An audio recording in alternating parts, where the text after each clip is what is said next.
Il costo di investizioni.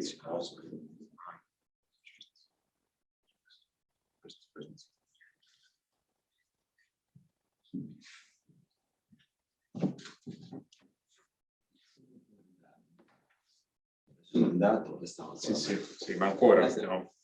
Adesso.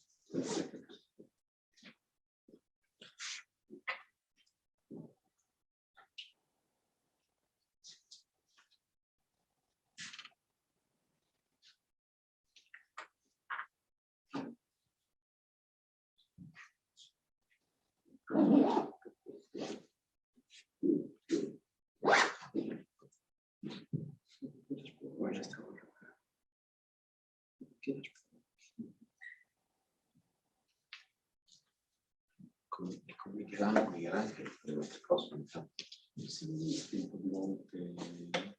un po' di volte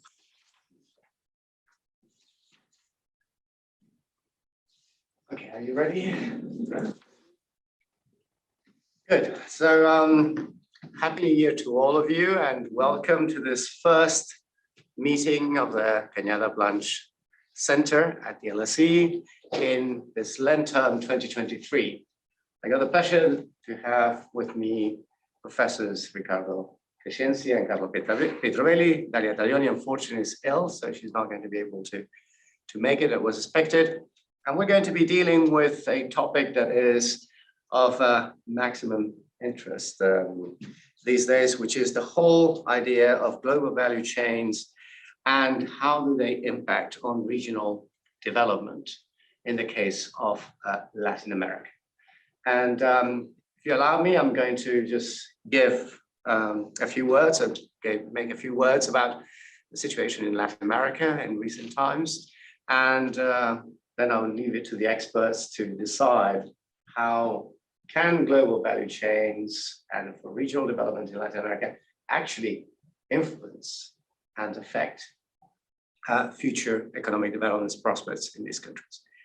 And I'm going to start by presenting a vision that I think is widely shared, but is not that favorable about Latin America right now in relationship to the hopes that many Latin Americans themselves and many of us in other parts of the world had just 20 years ago.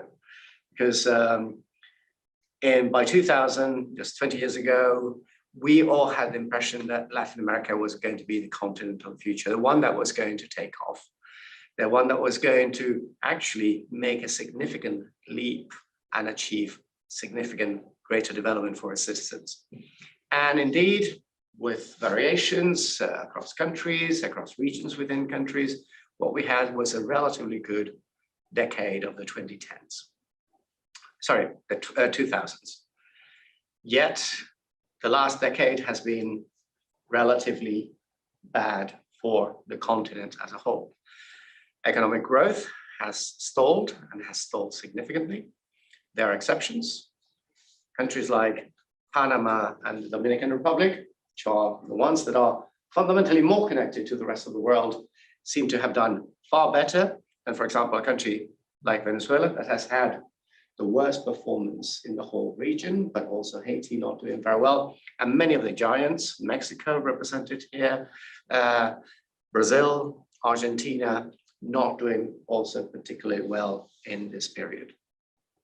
It has been a decade in which we have seen significant polarization, both across territories, but within, in terms of rising inequality, increasing in a region that was much more polarized than what we see, for example, in Europe or even in North America.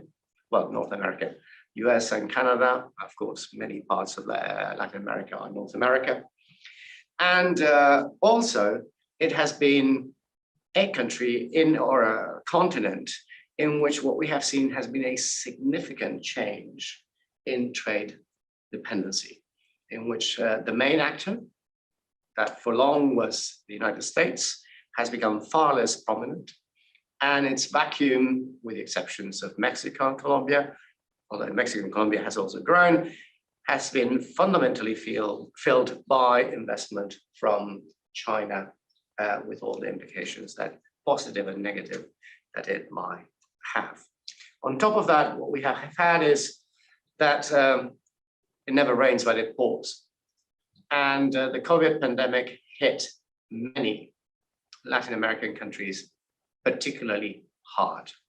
A continent that represents 8% of the population of the world had 28% of all recorded deaths. And well, you might want to think maybe reporting, and there's some reporting, there's some underreporting, so you have to take all these figures with a pinch of salt.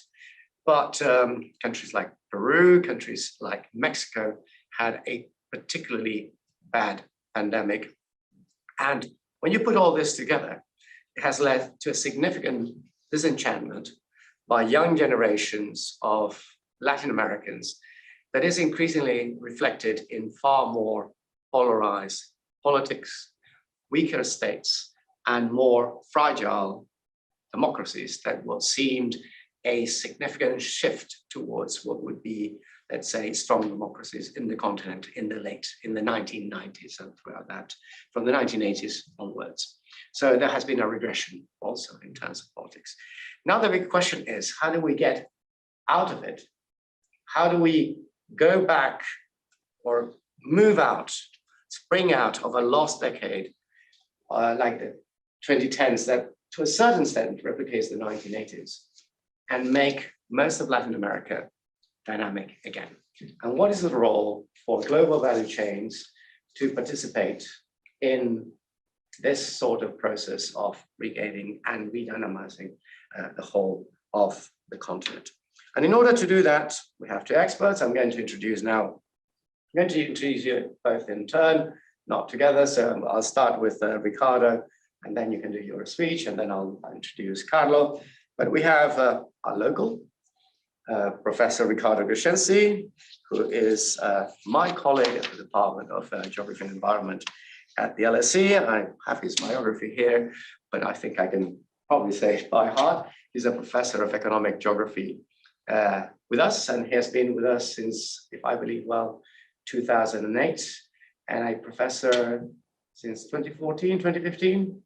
15 or 16. 2015, 16. So a very rapid progression to a chair, but also demonstrating his rising standing as one of the leading economic geographers and one of the leading scholars throughout, working on issues like multinationals, global value chains, and global production networks.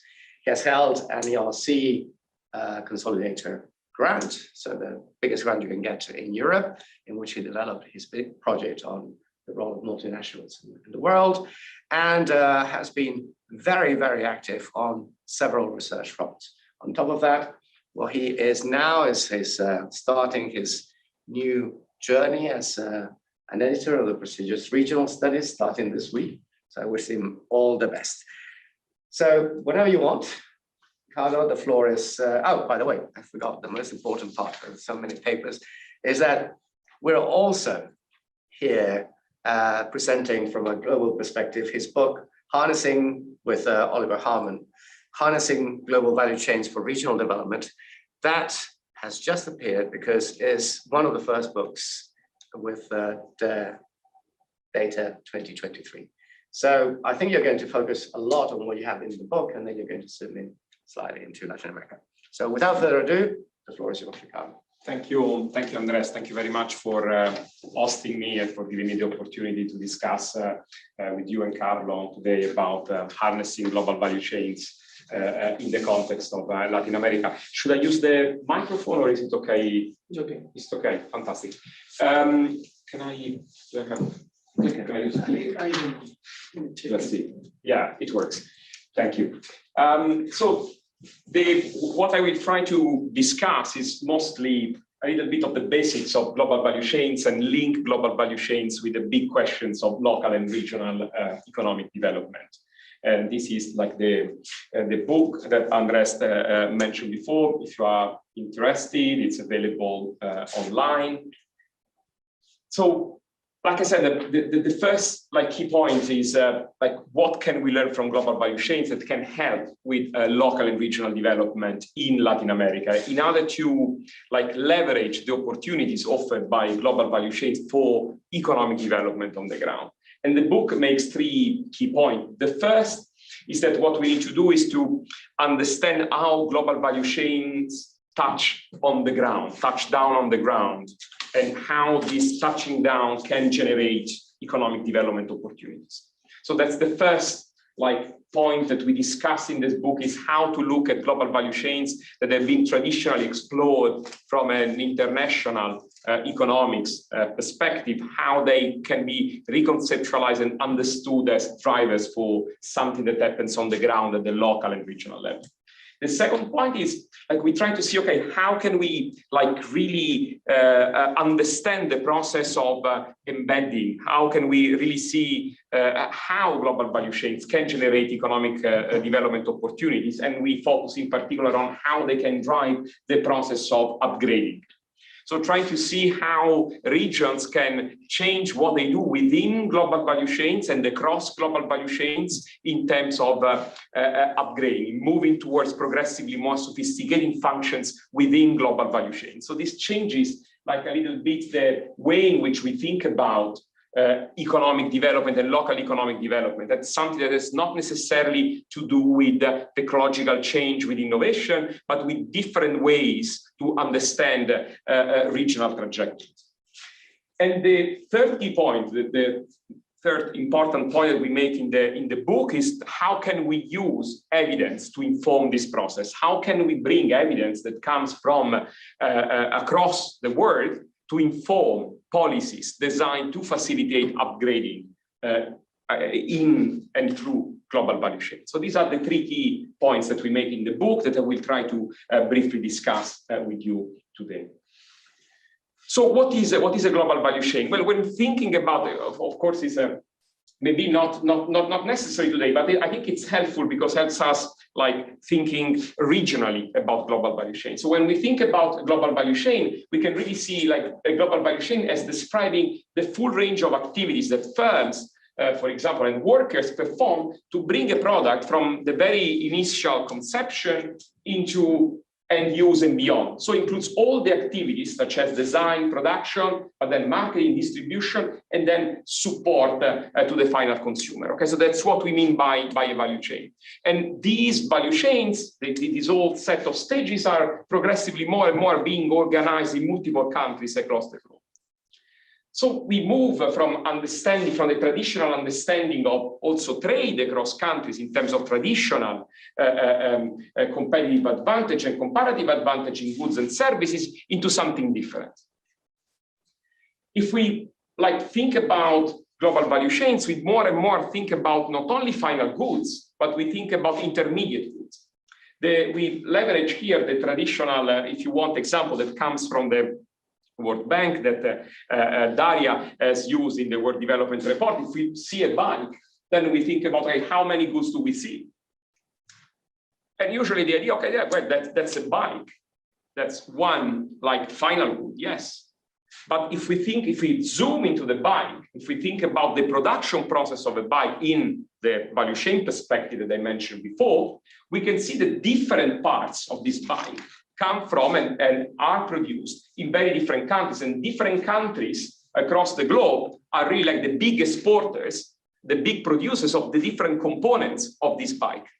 So the bike itself, the objective for a certain country, for a certain region in particular, is not necessary to jump into the production of bikes, to produce the whole bike, but it's really, at least at the beginning, to think about, okay, how can I specialize, how can I become an important, or I can start the production of one particular component of the bike, or how I can contribute to the development of this bike. And here we can see how even something relatively simple as a bike is the result of the integration of so many different components produced in so many different countries across the globe. So for regions, when we think about the bike example, we can think about different trajectories. It's not really, if we think the region as a particular competitive advantage in the bike, in the production of bikes, the objective for the region, the objective for its local and regional development policies is not to produce, or not necessarily to produce the entire bike.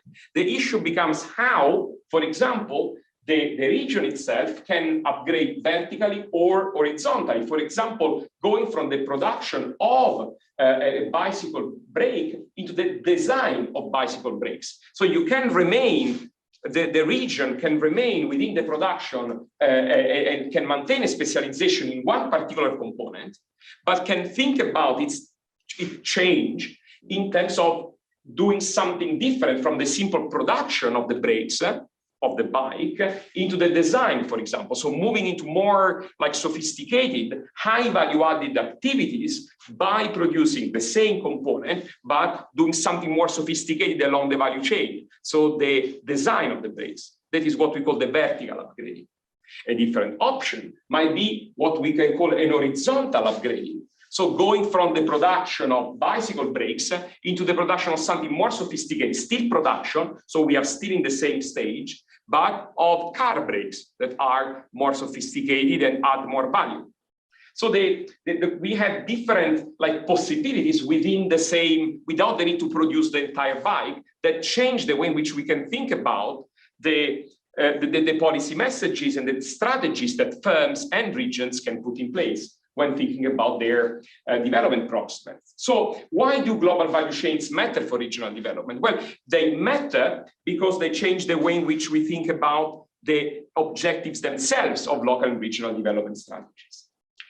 Fundamentally, if we think about the traditional, the very well-known SMILE curve, and where we can see the different stages, the different steps that go, like I said before, from the conception, from the design of the product, research and development, design, into the production, and then the logistics and the marketing, the post-sales services, we can see how these different steps in the generation of the bike, for example, are linked with different degrees of value addition.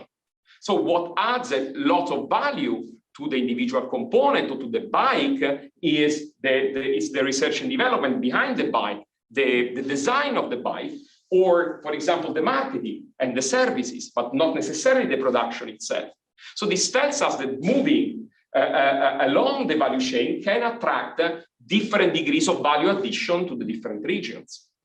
Like in the brake example that I mentioned before. And also in this chart, we can see how over time, the different stages have changed their capability to attract and control value.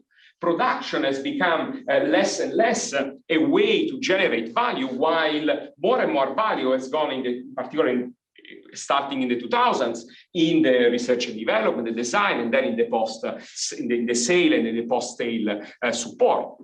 If you think about the other very typical example of the Apple iPhone, where is like Apple concentrating its activities really in the design, in the research and development behind the phone, and then in the shops. It doesn't really own anything at all other stages of this chain.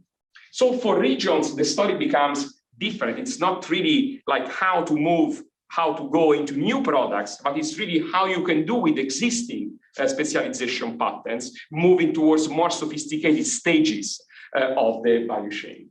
So we know that value chains matter, and they account for almost 50% of global trade today. Although we know that it's something that with the pandemic, with the war, might be changing, and there are lots of open questions about the future of global value chains. However, current data seems really to suggest that value chains are still a very important component, and that they have shown remarkable resilience during the crisis and after the crisis and in this difficult time. So there is a lot that we really need as regional policymakers, as regional governments need to learn and understand about the global environment in order to be able to leverage global value chains for local economic development opportunities.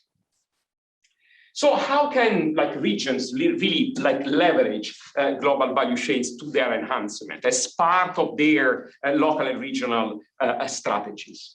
That's the big shift, if you want, in the policy paradigm. So when thinking about leveraging global value chains for regional development, you move away from what we can call an old paradigm of structural transformation, going from commodities to manufacturing and then services, into a more sophisticated, if you want, framework that is focused on the tasks. What is it that is being done at the local level? What is it that the region is doing? Moving from primary activities linked with production, so basic production, assembly, into progressively more sophisticated high value added tasks that the region can specialize into, going to the design, the commercialization, after sales services, and then moving into, ideally, into the pre-production R&D, technological development, specialized services. So the objective of local and regional development policies move away from shifting from one sector to another into less sophisticated, into more sophisticated sector. The focus really moves into the tasks that the regions can specialize into and move into, in terms of horizontal and vertical upgrading, as I mentioned before. So this is, if you want, a different and complementary way of thinking about local and regional development and the potential objectives and targets of local and regional development. And this is how the book really tries to think about global value chains. I don't want really to go into the details, but it's very important for local and regional policymakers that have traditionally focused on the local dimension. So that's about local and regional development. So we should focus on what happens internally within the region to start thinking about how global value chains are organized in order to be able to leverage opportunities from them. And in order to understand global value chains, local and regional policymakers more and more need to confront themselves with the key actors that exercise power in global value chains. And that's why the book tries to reflect on how global value chains are organized and what type of actors drive global value chains. Because these actors in different types of value chains, buyer-driven or supplier-driven chains, are the key counterparts for local and regional policymakers when it comes to negotiating different agreements, when it comes to understanding what type of conditions can attract different stages of the value chain. So it's very important for policymakers to understand who these new actors are, what their objectives are, what their drivers are, and what their strategic decisions can be. Okay, so this also changes, if you want, the degree of complexity of local and regional development policies, because local and regional policymakers not only deal with what happens locally, but they really need to understand the global and understand global strategies in order to be able to design their own local and regional development strategies. So this, we can think about global value chains when trying to understand what is the role of multinational firms in global value chains.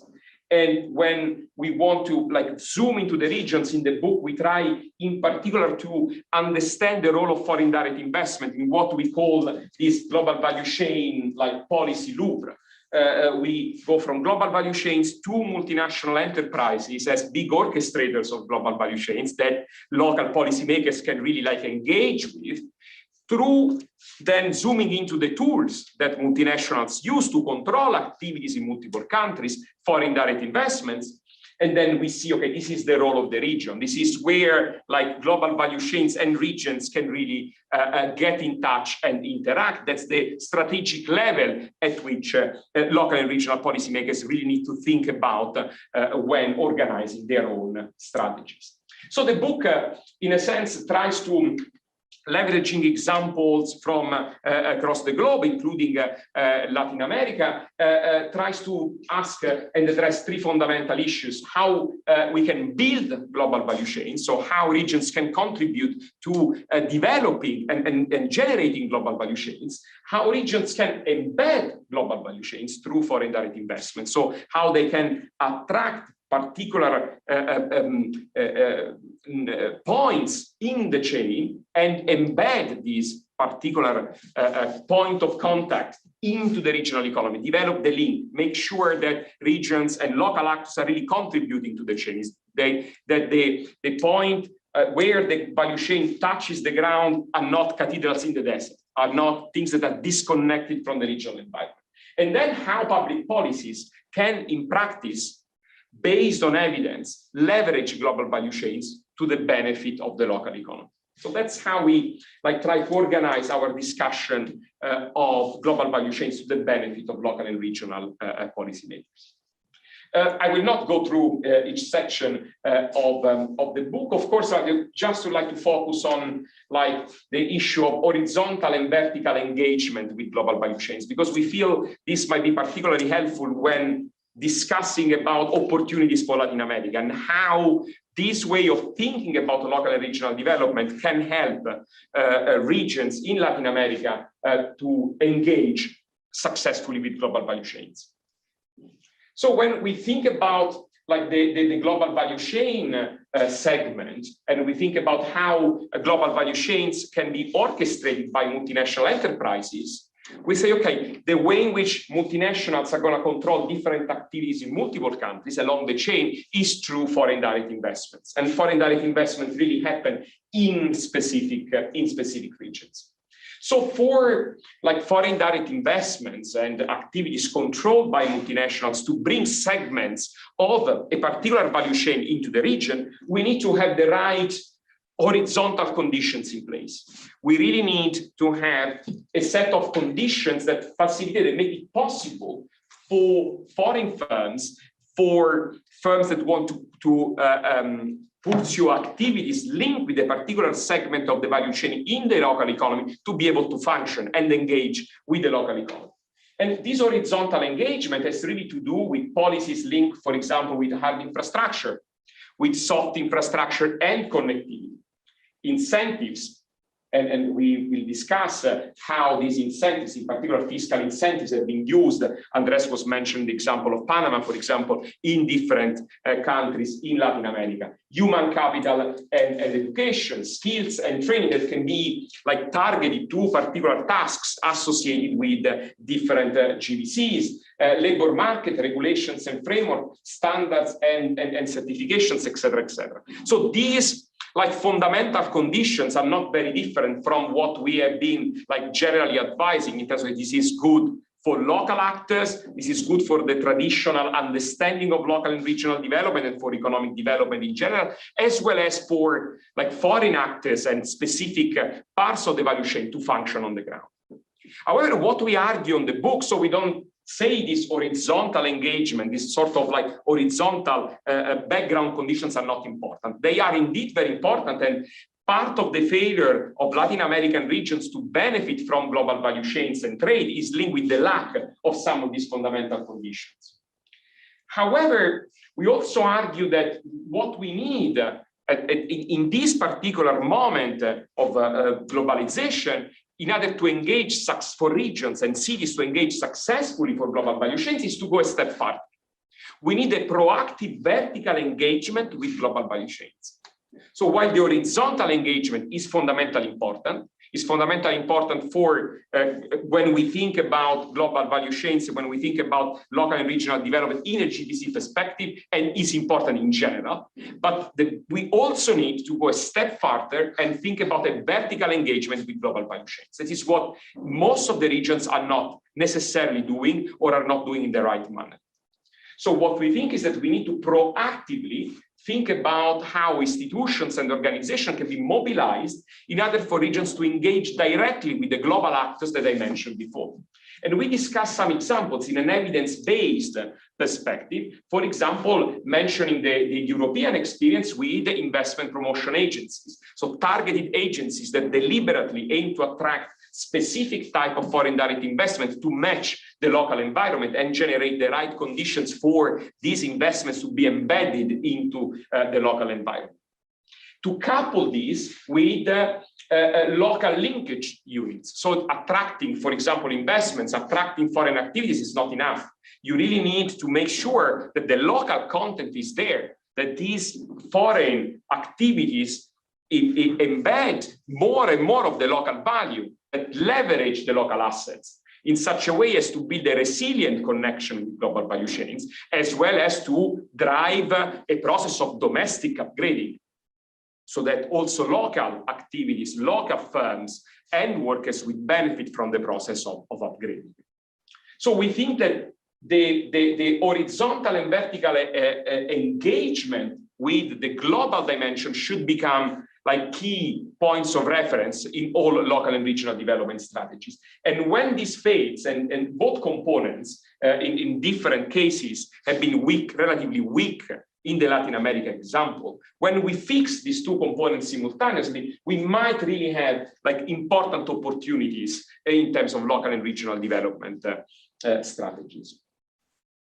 Of course, like making this work really means that regional leaders and city leaders are also involved in international trade deals. So this means that international trade is not only a matter of the national government, it's also a matter of the regions, it's a matter of the local governments, because what happens in terms of trade, we have just discussed in terms of investment agreements, also has an impact on the ground. Different sectors have their own geographies. So this framework creates also the rationale for the involvement of local governments, of city-level governments into the design and the negotiation of free trade and investment agreements, for example. So this has to do with the like soft, if you want, more like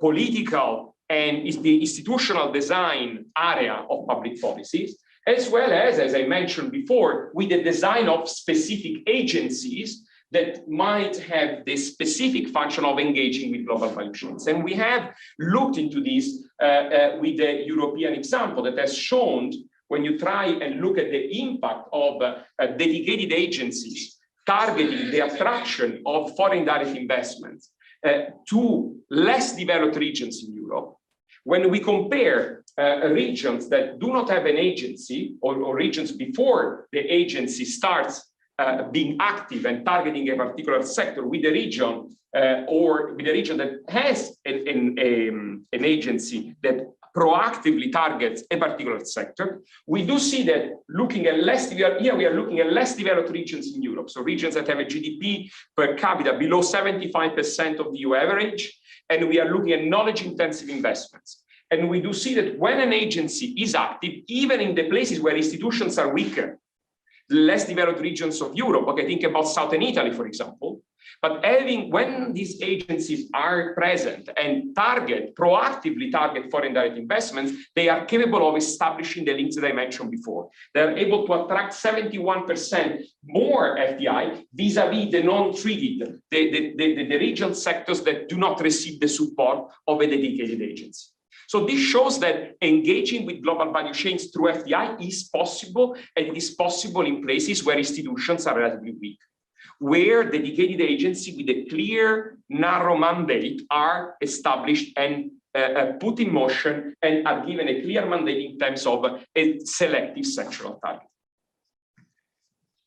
I'd like to stop here, but really, like the same agencies can pursue a function of embedding the investment, like I mentioned before. So not only being successful in attracting the investment, but also in creating the conditions, and we have measured this in follow-up work, in looking at the impact of these agencies in preventing the divestment of activities, so the job losses, as well as in generating expansions of existing foreign firms. So this generates an important framework for the activities of these agencies. They can not only be there to attract investments, so tick the box, I generate Like I attract this foreign firm that can start doing something new in the region, but also to facilitate the expansion of foreign activities, that is the embeddedness that I mentioned before, and to build the resilience, to reduce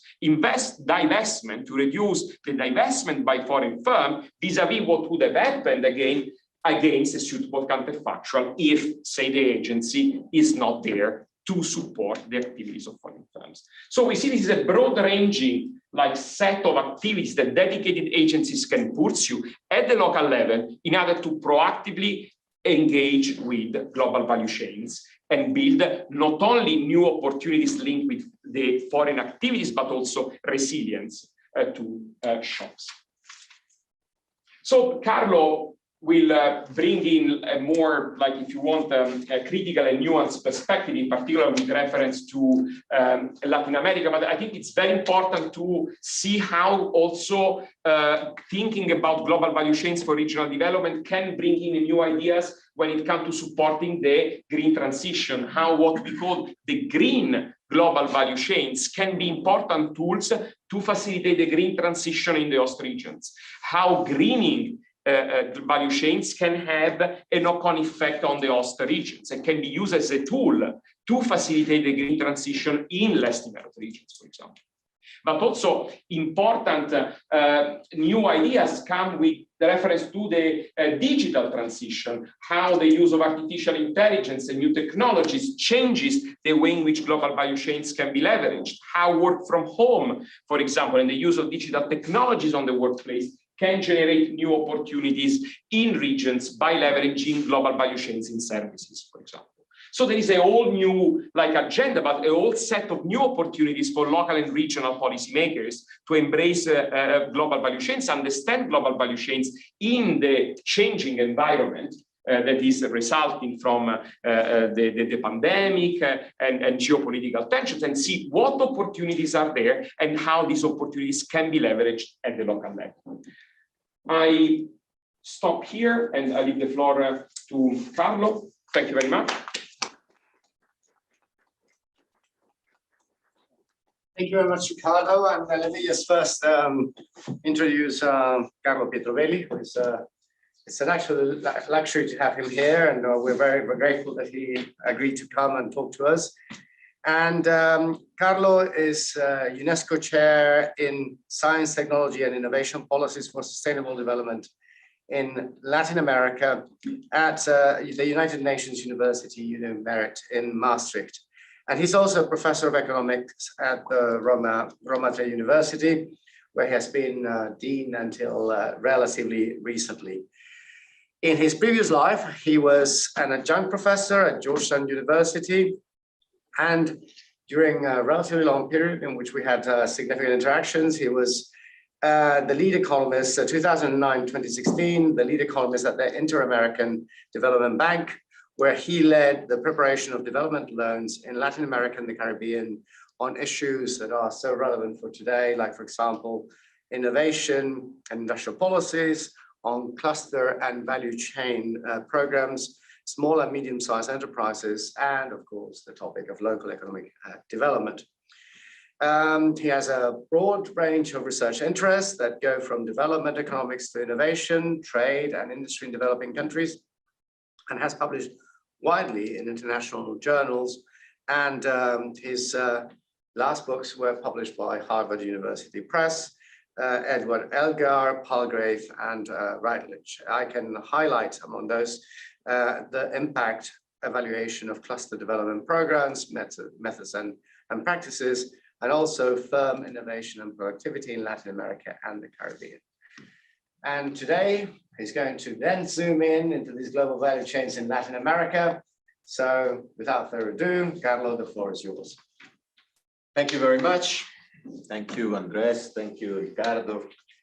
Thank you, LSE. Very happy to be here and be able to share with you a few ideas about research on value chains and related policies and the relevance for Latin America.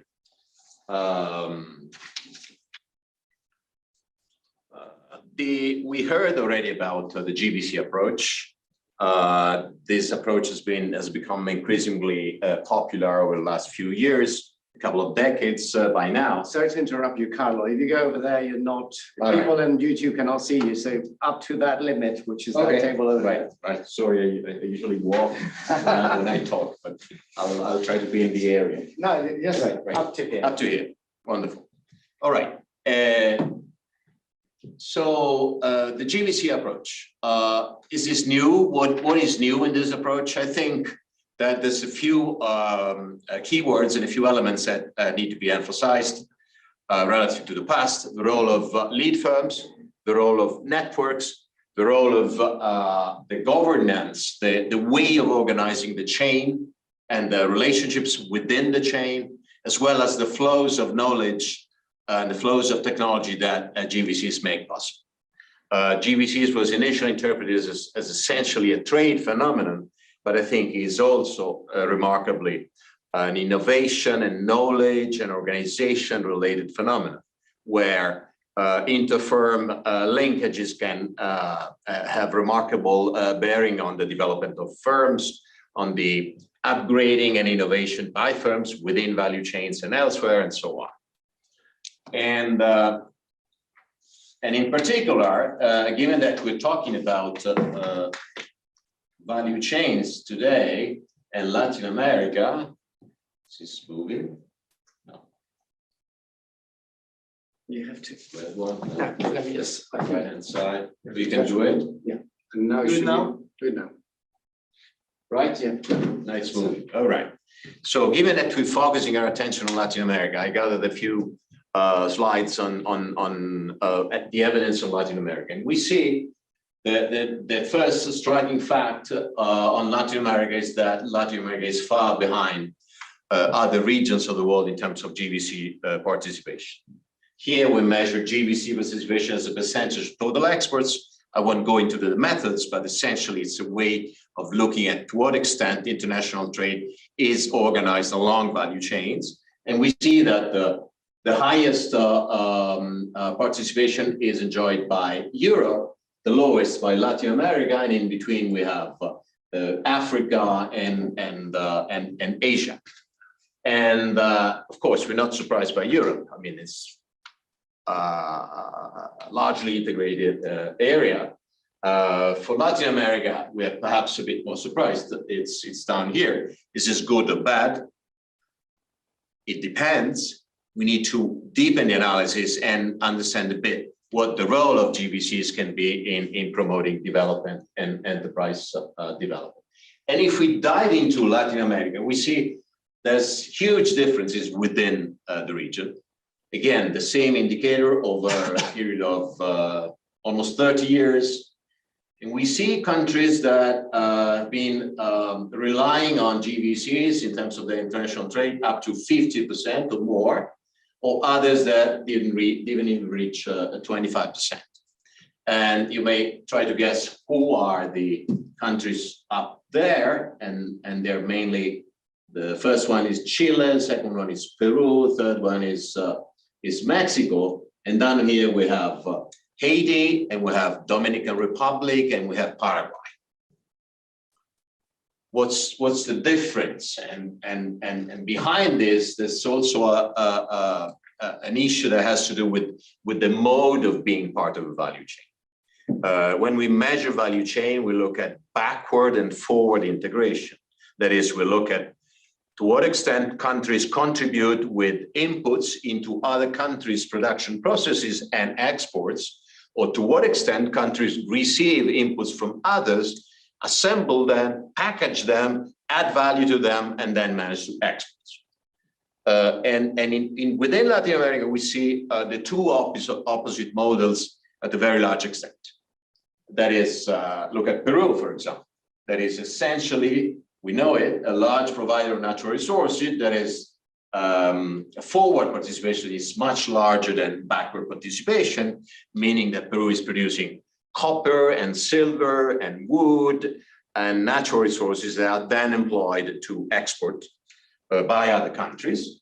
But we also have a Mexico or Central America in this regard, Costa Rica and Panama and others, where a model known in Latin America as maquila operations, in bond assembly somehow, relies on a totally different method. that is importing intermediate inputs and services, adding value, processing them, assembling them, and then exporting them. It's a totally different way of organizing production. And the analysis is trying to go deeper in understanding to what extent backward and forward have an implication for development, growth, enterprise development, and so on. We're not clear yet. I don't think we've reached a conclusion what is preferable, and when, and to what extent, and what conditions, and condition on what elements. One dimension is preferable to the other one.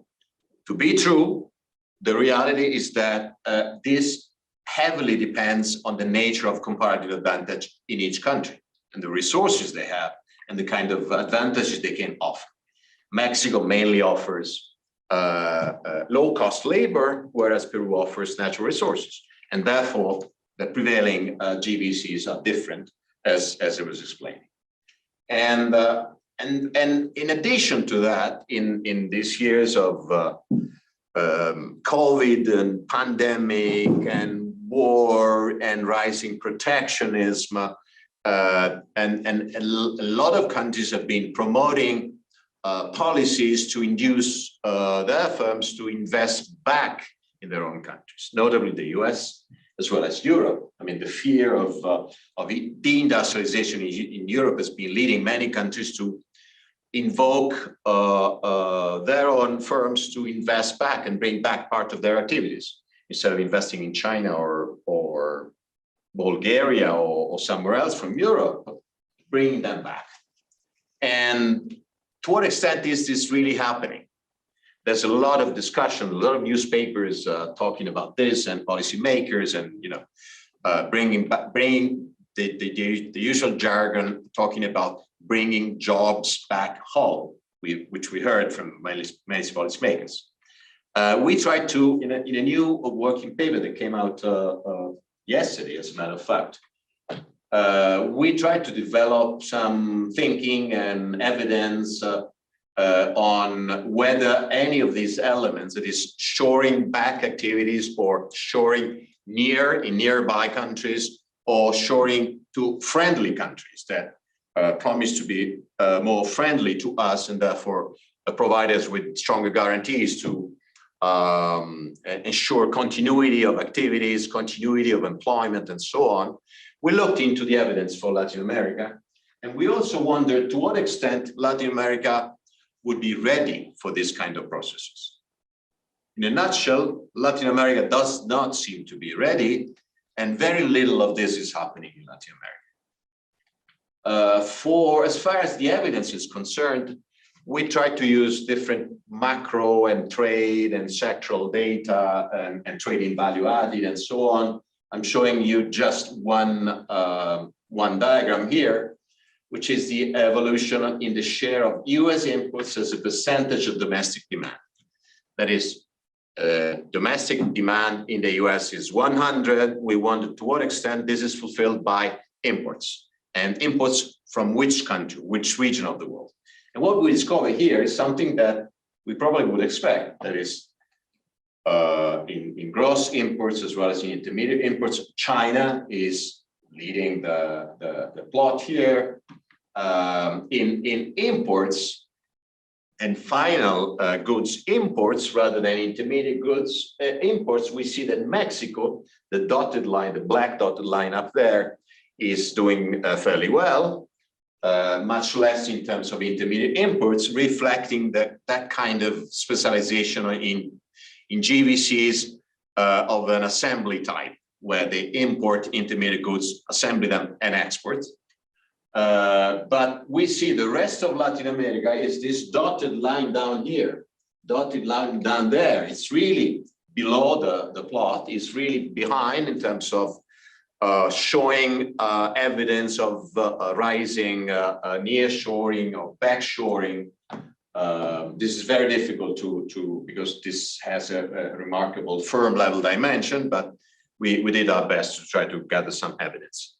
And eventually, I'm saying that this is not happening yet.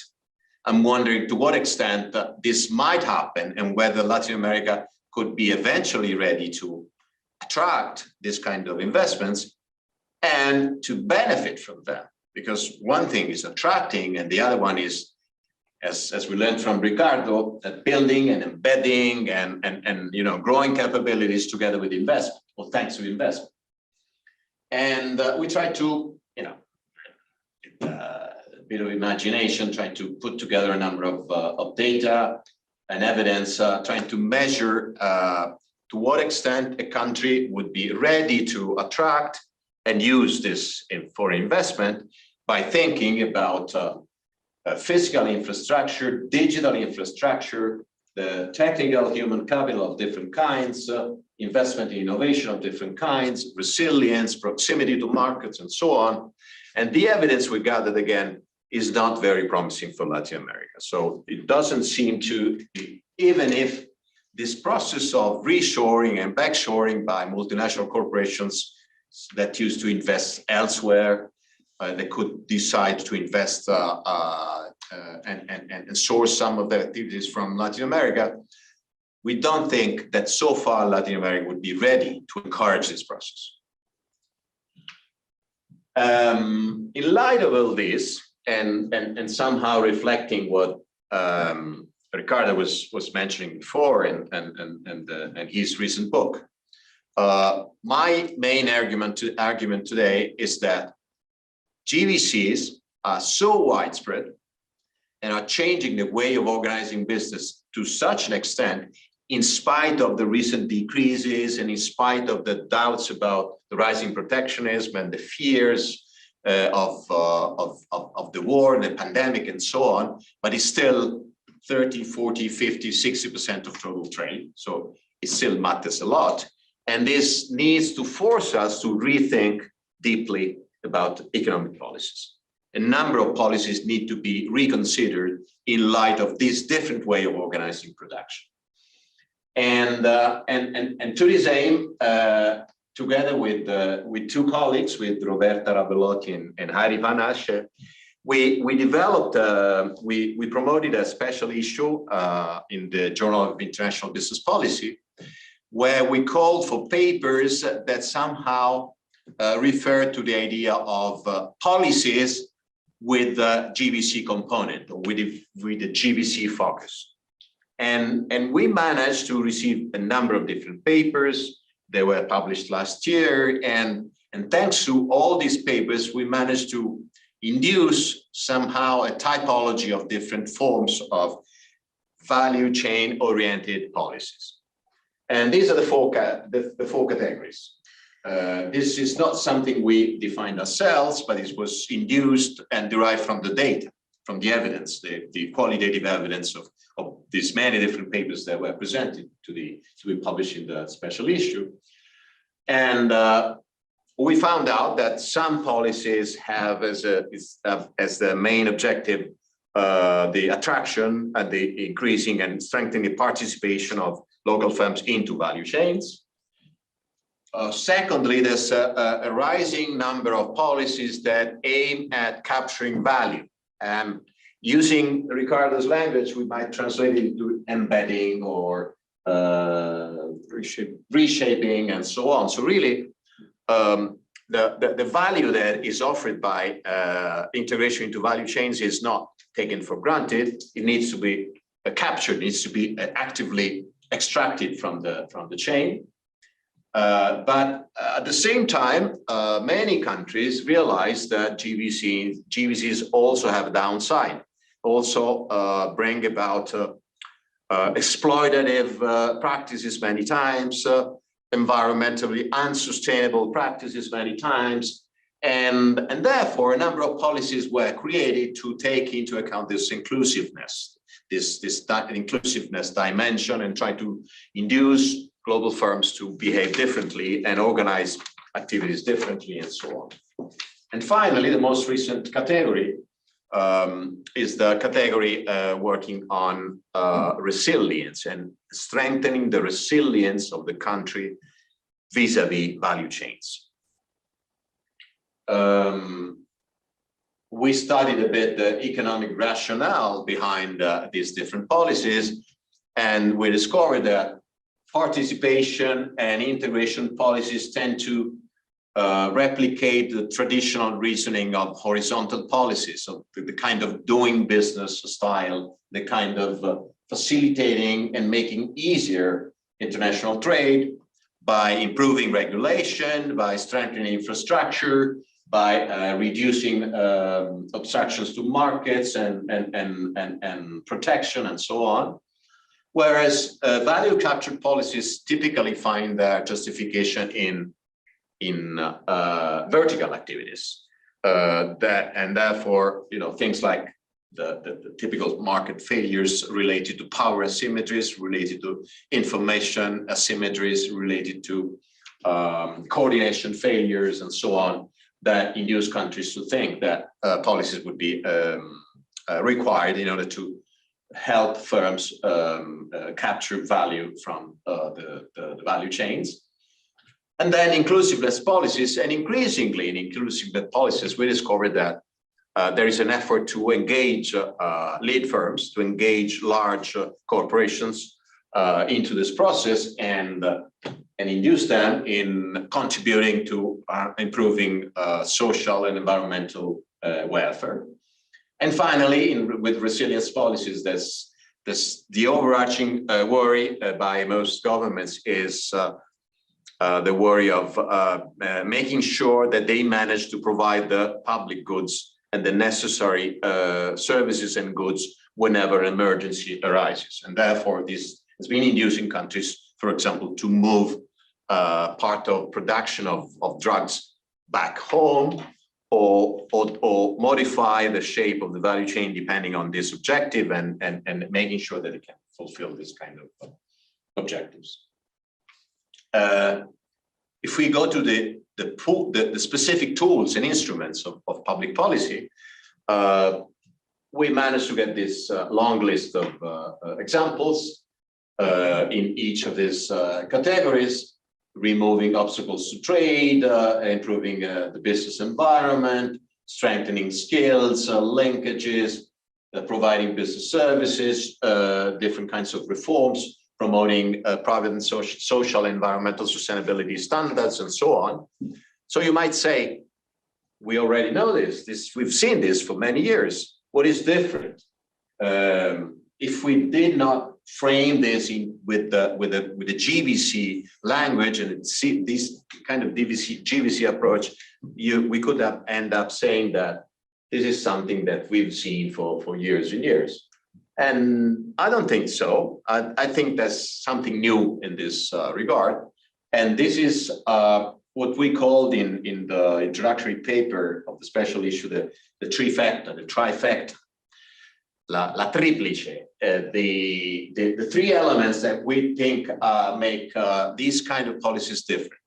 The first one is the focus on tasks. It's not anymore a focus on finished products or complete productions and sectors and industries or subsectors. It's really going deeper, going to the finer stages of the value chain, the finer functions and roles and tasks that are developed along the value chain. And this requires a much more granular view from the policymaker, shaping and designing and implementing policies in a different way. Secondly, a new focus on linkages. What matters is not only the individual components of a system, but also the linkages that occur within the different agents. And thirdly, the firm level dimension, enterprises, understanding the logic of enterprise behavior, not only lead firms and multinational corporations, but also suppliers and suppliers at different tiers that reason differently. They have different strategies and logic, and shaping a policy to take account of this is increasingly necessary and needs to reframe part of the tools that we've already seen in other circumstances, but need to be retaught and reconsidered. Let me finish with three examples of what I see as good examples, interesting examples. Some of them have not been evaluated. We don't fully know the results. This is, in some cases, this is just an initial process that was started very recently, but I think can help me give an idea of what I consider GVC-oriented policy. And one comes from Costa Rica. This is a well-known case of an investment attraction agency that managed to attract specific investors to fill a vacuum in the value chain. There was a missing link in the chain. This refers to the sterilization of medical devices in Costa Rica. The country was already very active and successful in medical devices at the beginning of the 2000. But at that time, only very low complexity and low value added medical devices were produced and exported. The government, and interestingly to say, the CINDE, which is the local investment attraction agency, which is a private entity that was put together by the Federation of Industry with the benign support of the government and Ministry of Trade, but it was a private initiative somehow. And they realized that there was a specific function in the process of producing more sophisticated medical devices, heart valves, for example, that add much more value than plastic tubes and so on. And the market was not providing the kind of services that were necessary to perform these activities. So they went abroad. They found companies in the US, managed to attract one of them that made an investment in the country. Others followed suit, and this allowed existing firms in the country to link up, to obtain these services locally, and then add value and extend their activities into other activities closer to the market. So upgrading in a way and entering into different stages of the value chain. So this is something that I would call a GVC-oriented policy, an investment attraction policy that was motivated and shaped by the specific needs of a value chain. The second example comes from Malaysia, and we all know that in production of advanced manufacturers, electronics, software as well, they require specialized institutions and specialized services. And the government realized this, and they've been investing heavily in creating business development services centers and technology centers and labs that in some cases were financed and produced by the private initiative, but in many other cases by joint initiatives between business and government. And examples come from this National Applied Research and Development Center, as well as the Penang Skills Development Center in Penang Special Economic Zone, which was created as a public-private initiative in 1989 with HP, Intel, Motorola, and the government. And this again reveals an awareness that a well-functioning value chain and the possibility of capturing value out of the value chain requires the availability of a number of technical services and labs that, due to their public good or club good nature, would not be developed by individual firms, and they require some public intervention to be provided. The third example is still in the making, is Vietnam's supporting industries policy framework. In Vietnam, they call supporting industries the industries that are part of a value chain, the local suppliers and the local providers that operate within a value chain. And they realize that in spite of being one of the countries that most engaged in global value chains, they're still capturing little value. They're still staying in very low levels of value added, low levels of wages, innovation is still being very limited, and so on. So they realized that a major policy objective should be to raise the domestic value added. and they launched in 2020. They launched a 10-year program that would aim at strengthening supporting industries using different techniques, strengthening spillovers from foreign companies, helping local firms develop absorptive capacity and technological capabilities, improving the institutional framework to make this engagement possible within local firms and multinational corporations at different tiers of the value chains and so on.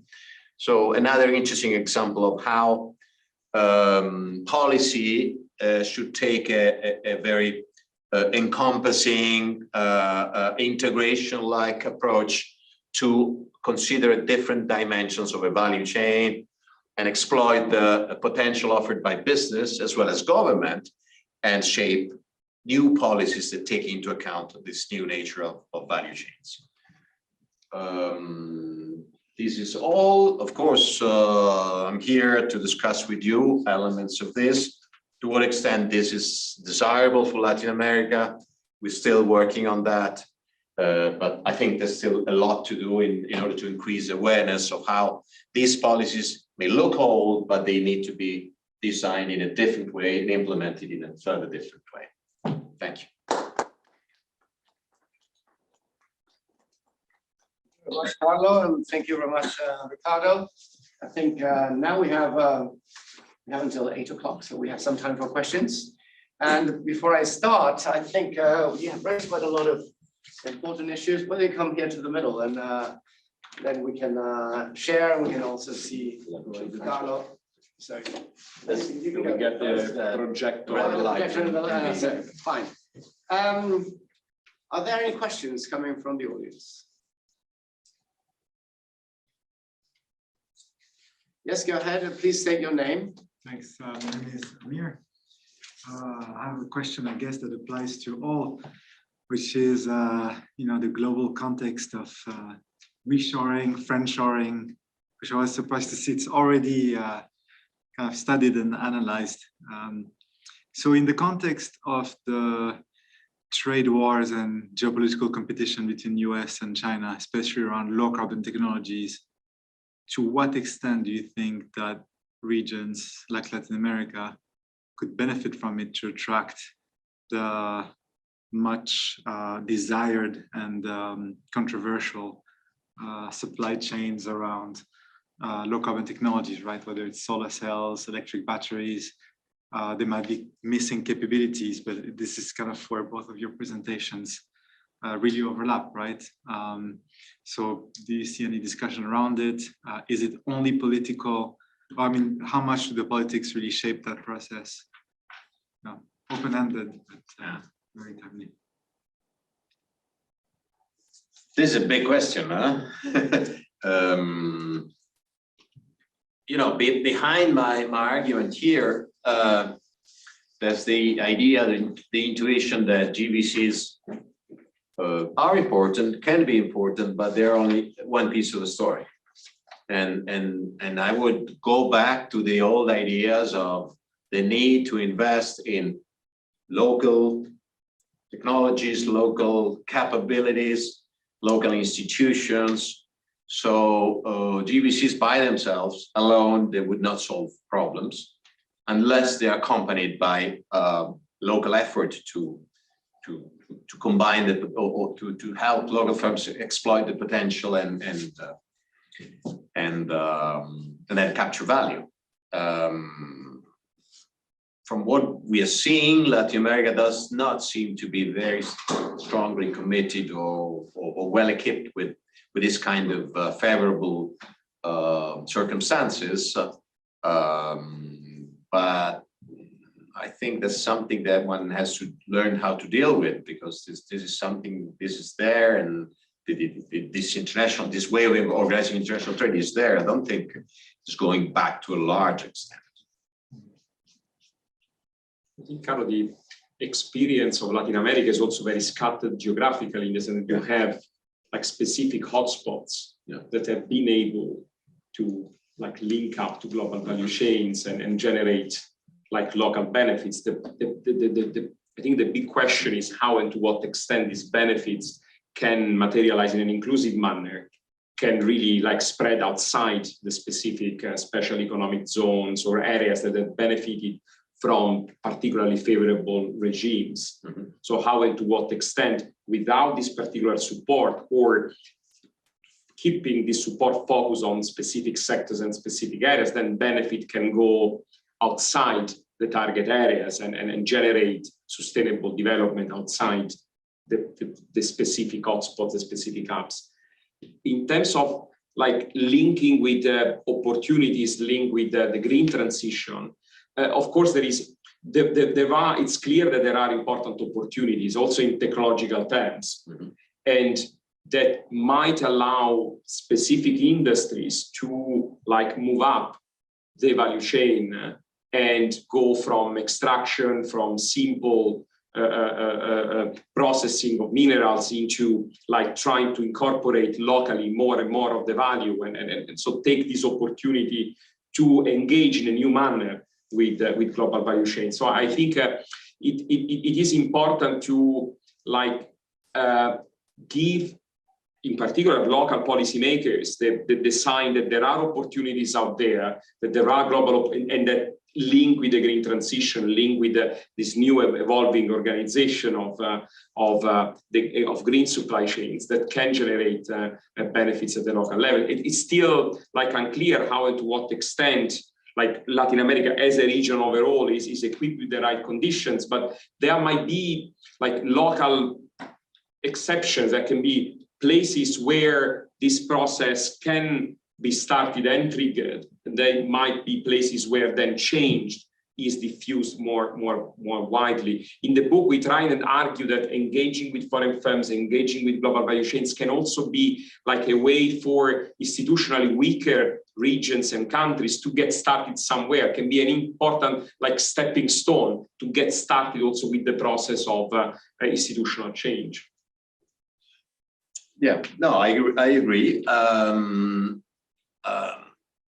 We tend to think of Latin America as a region, but indeed, it takes much longer to travel from Sao Paulo to Quito than from Sao Paulo to Miami or even Europe. So the region is not really integrated physically, infrastructure-wise. I mean, they have tremendous advantage of sharing the same language, hardly same culture, but you know, this large distances across countries. So it's somehow a bit too fast to think of, you know, this discourse about developing regional value chains and having manufactured producers from Sao Paulo sourcing their inputs from Ecuador or Peru or somewhere else. But it's still dreaming a bit too high, I think.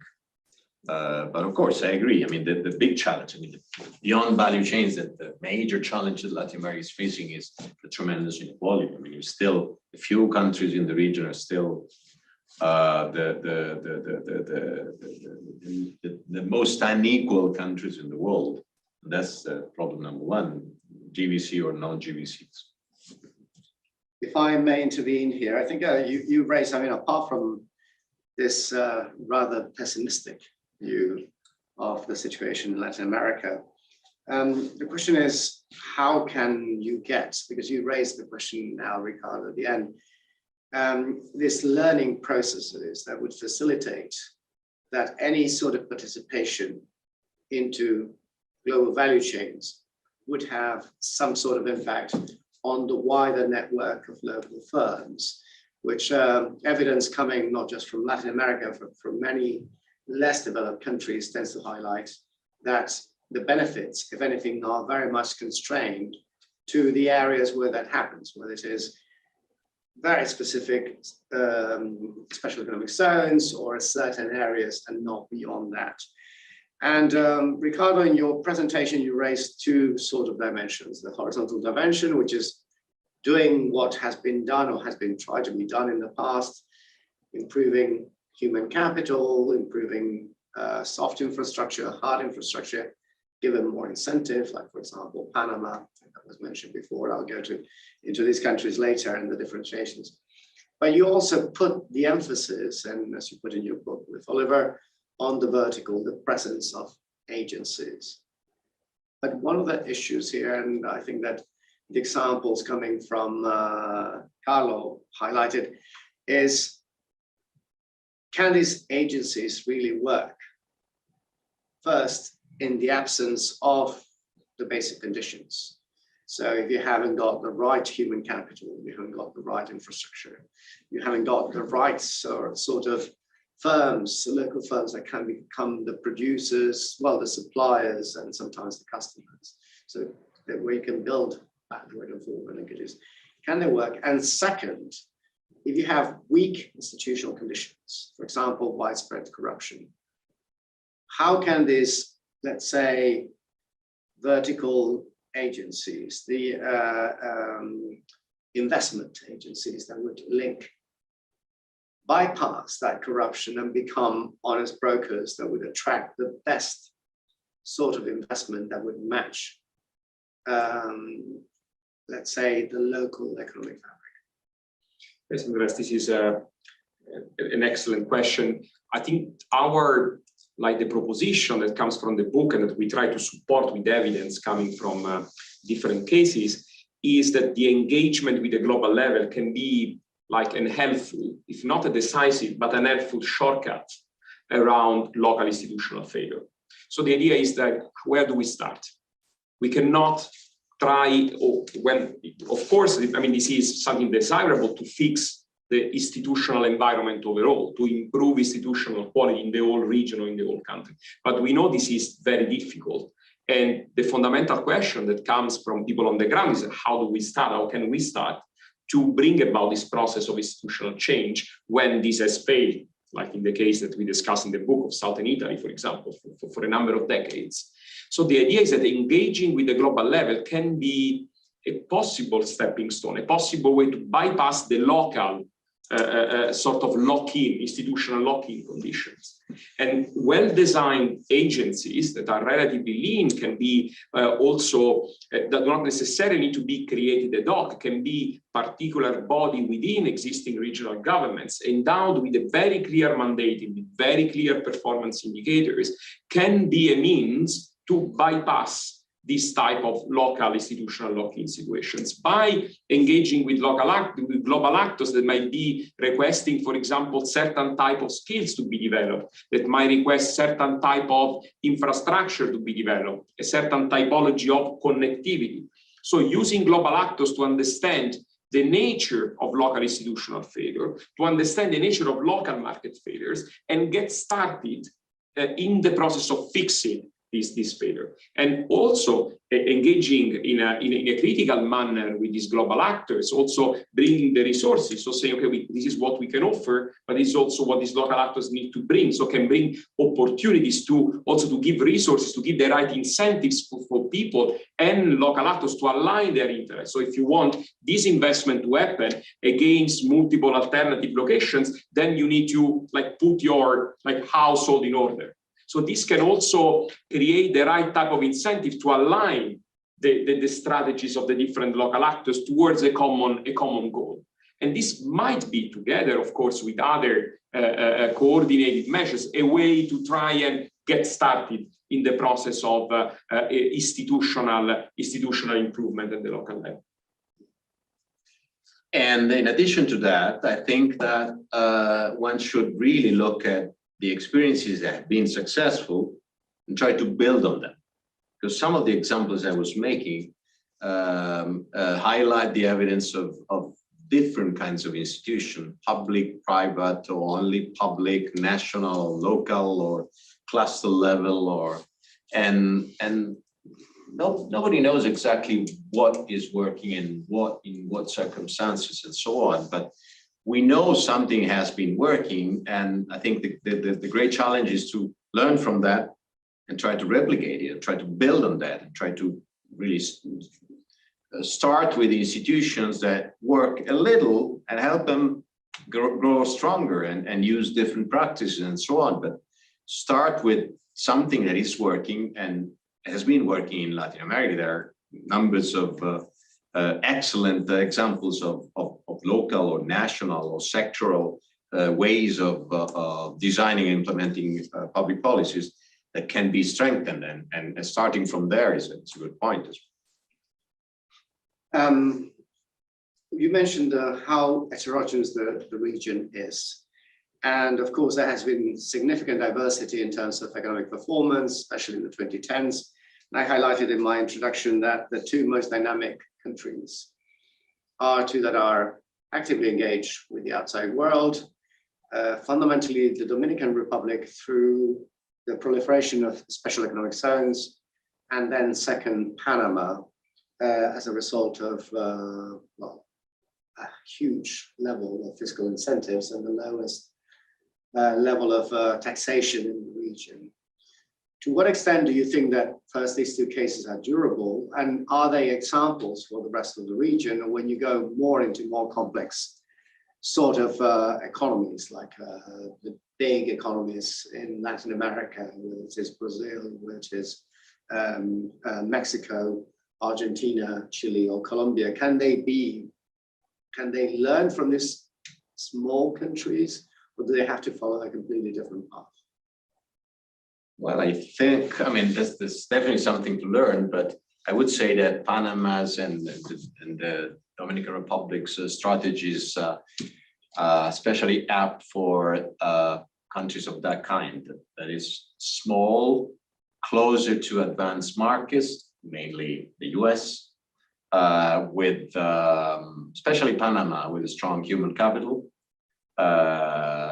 with a favorable attitude of foreign investors that used to invest there, have been investing there, especially in the financial sector for many years.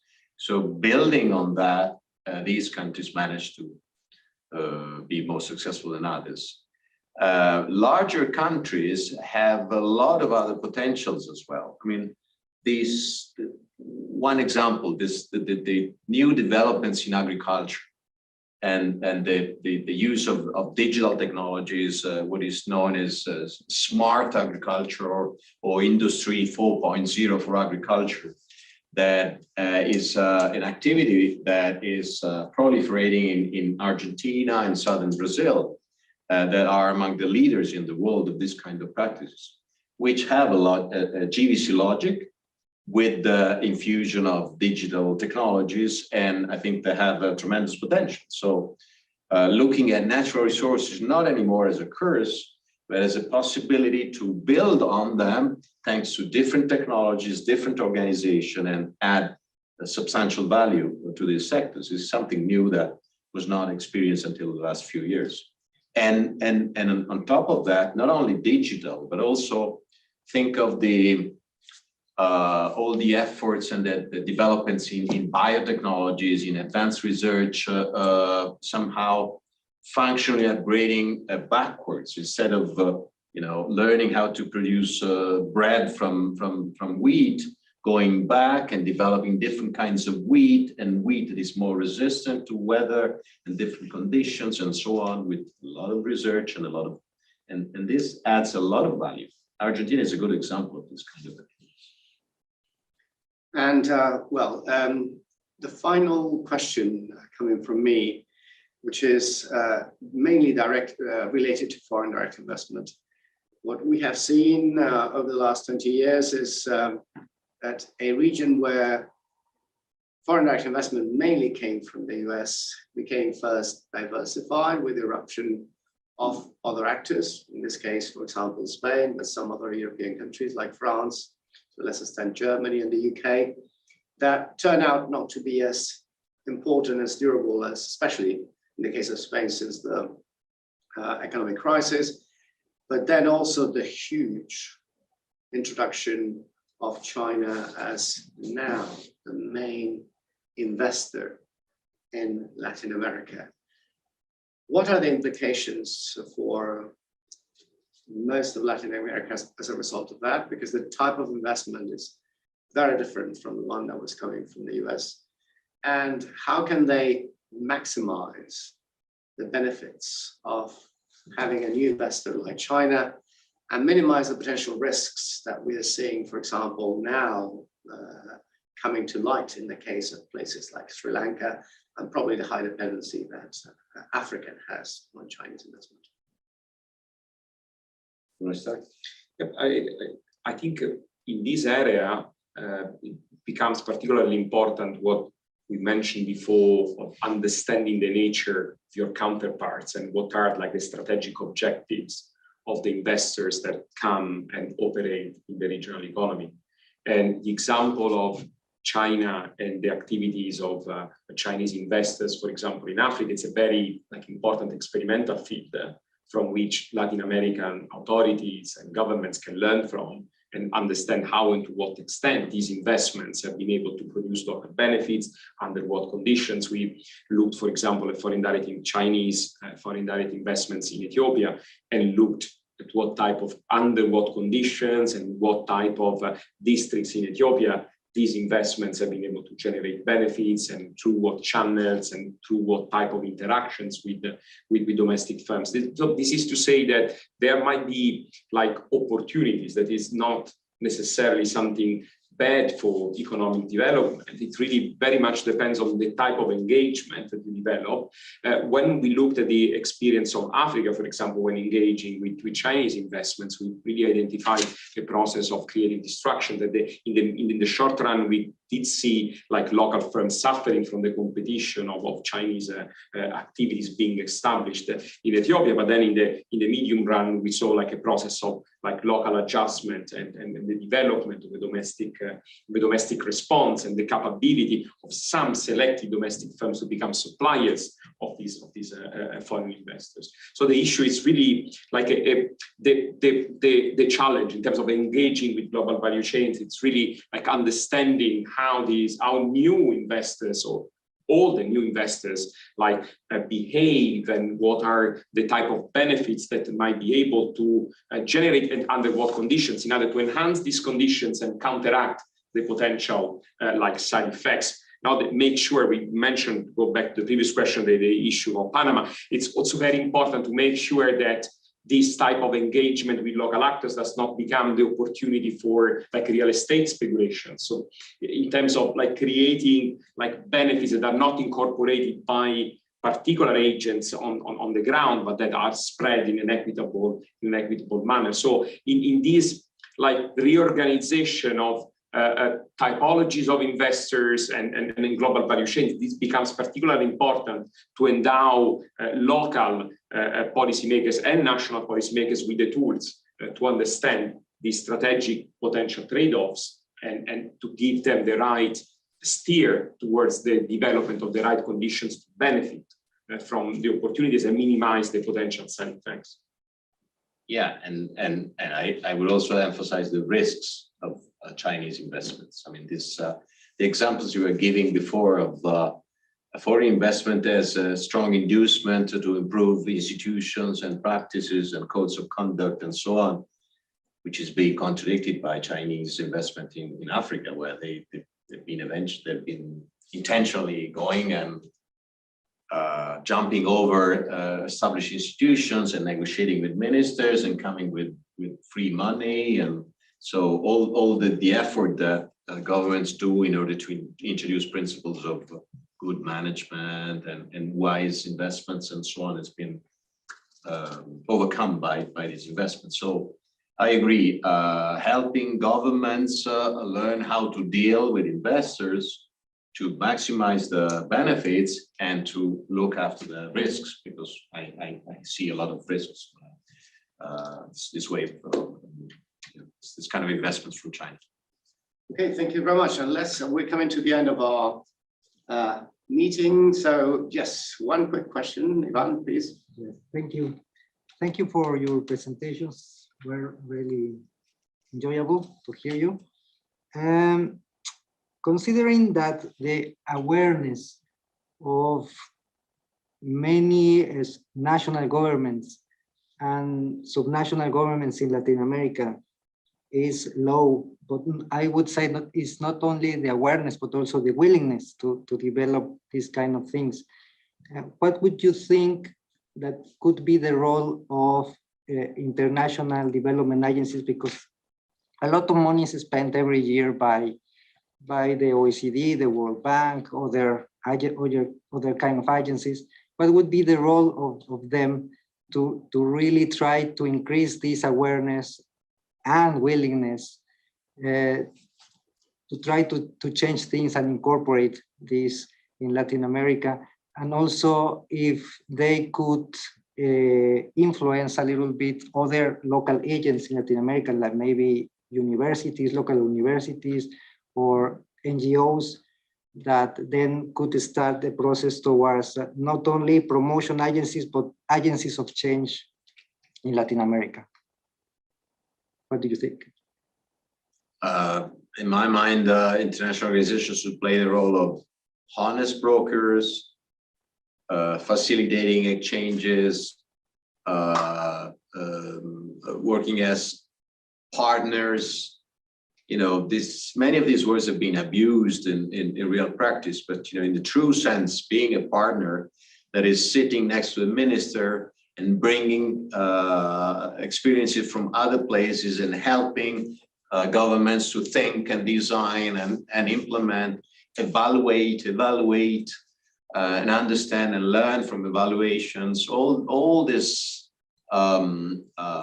wealth of knowledge that many development institutions have, and this capacity of bringing back and forth examples and lessons learned from different parts, and the need to relearn, because I don't think there's best practices that can be employed everywhere. I mean, there are good practices from which one can learn and then have to reinvent the wheel for its own country.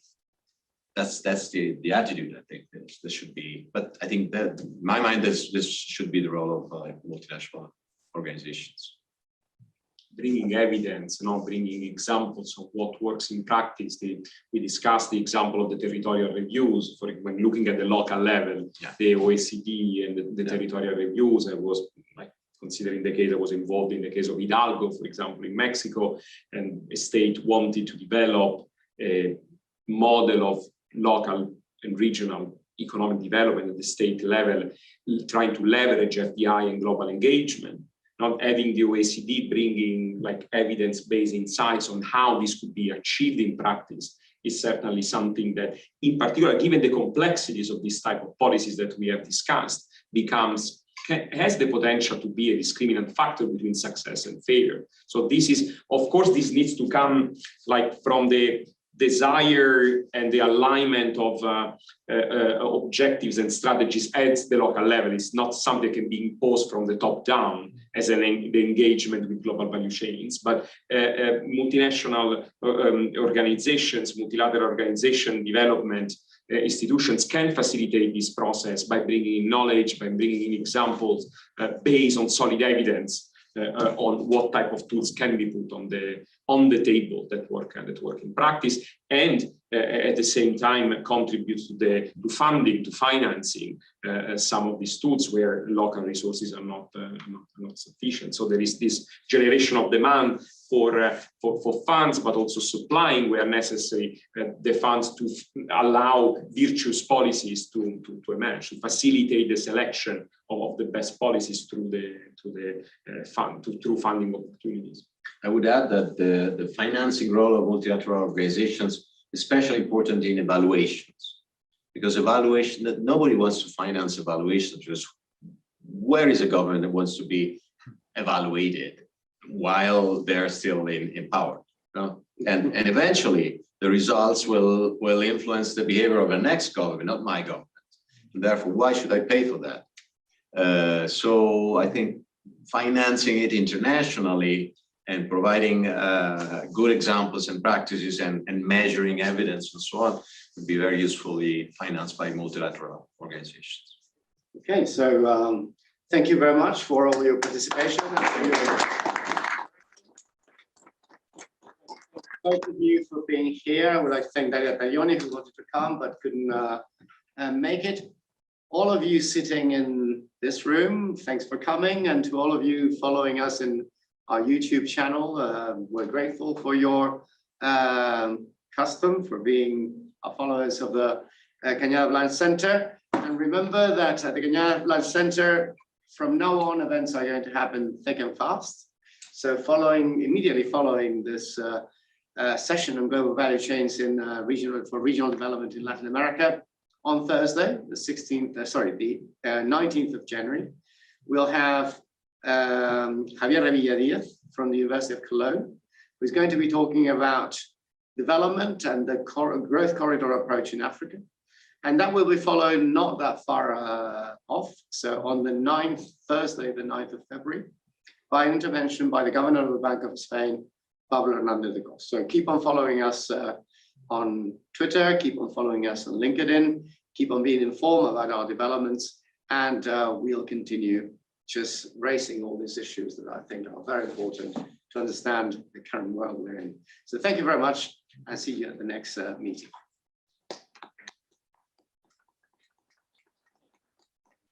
Thanks to Victor for organizing everything. Thanks.